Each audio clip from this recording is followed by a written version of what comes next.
So basically, like if you have an anemic patient and you actually suspect that this patient has an anemia that is due to iron deficiency levels in the body, all right, but it's not always good to just conclude, okay? It's always good for you to do some laboratory tests, okay? Because this has to do with blood.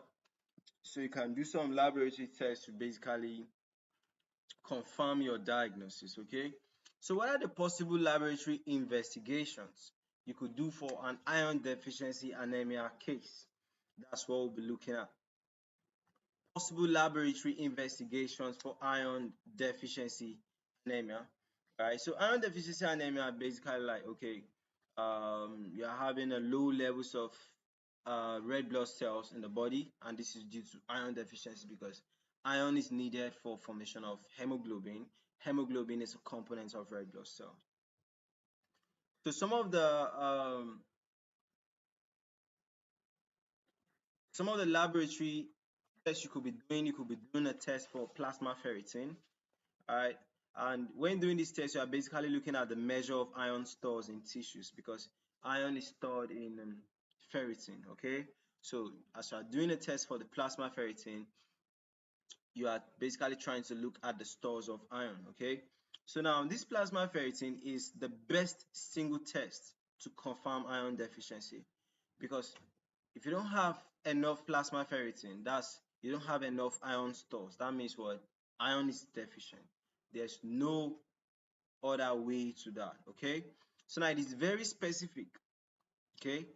And a subnormal test reflects what? Iron deficiency. That is basically like if you're having low levels of plasma ferritin, it reflects iron deficiency. So levels of this plasma ferritin are raised in liver disease and acute phase response. All right. Diagnosis. The next diagnosis, you could actually want to check out for plasma iron and the total iron binding capacity. That's you're basically trying to look at the iron bioavailability. That's the amount of iron in systemic circulation. So this plasma iron and total iron binding capacity are affected by many factors besides iron stores though. Plasma iron is raised in liver disease and what hemolysis. Then serum transferrin, this is the binding what? Binding protein for iron. Okay, plasma iron will be raised in hemolysis because of what? It's because red blood cells are being hemolyzed. They are being broken down, releasing enough iron into circulation. Do you understand? So you want to actually check for serum transferrin too. And this serum transferrin is what? The binding proteins for iron. Okay, iron absorbed, transported by transferrin. So this serum transferrin will be reduced in malnutrition, liver disease, nephrotic syndrome, and acute phase syndrome response. Sorry, it is raised in what? Pregnancy and oral contraceptive use. Okay, this is what yeah okay transferrin saturation. We'll be looking at it next. We looked at serum ferritin, which are basically what the iron stores in tissues. Then you also want to look at the transferrin saturation. And in calculating the transferrin saturation, the formula is this: serum iron all over total binding capacity multiplied by 100. Okay, so we are basically trying to look at the percentage now. So percentage of what? Serum iron by total binding capacity. If it is less than 16%, then it's what indicates iron deficiency anemia. All right, but it is less specific than the first one that we spoke about, as plasma ferritin. Then you also want to look at the soluble transferrin receptor level, and this can be measured by what? Immunoassay.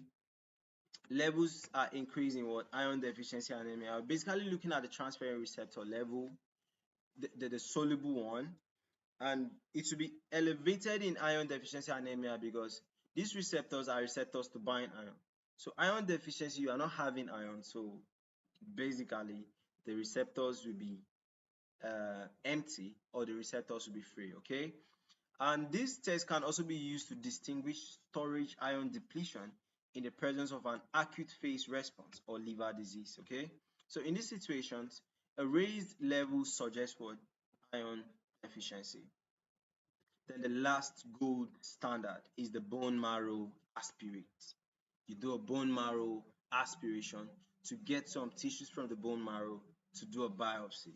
Okay, so now some refer to this as the gold standard, but it is invasive, okay, to be painful. Now it is used to confirm what iron deficiency in difficult cases. All right, so once you get the bone marrow, you just know that okay, um, there's iron deficiency straight away. All right, so that's it about what possible laboratory investigations or tests for iron deficiency anemia. Bye for now.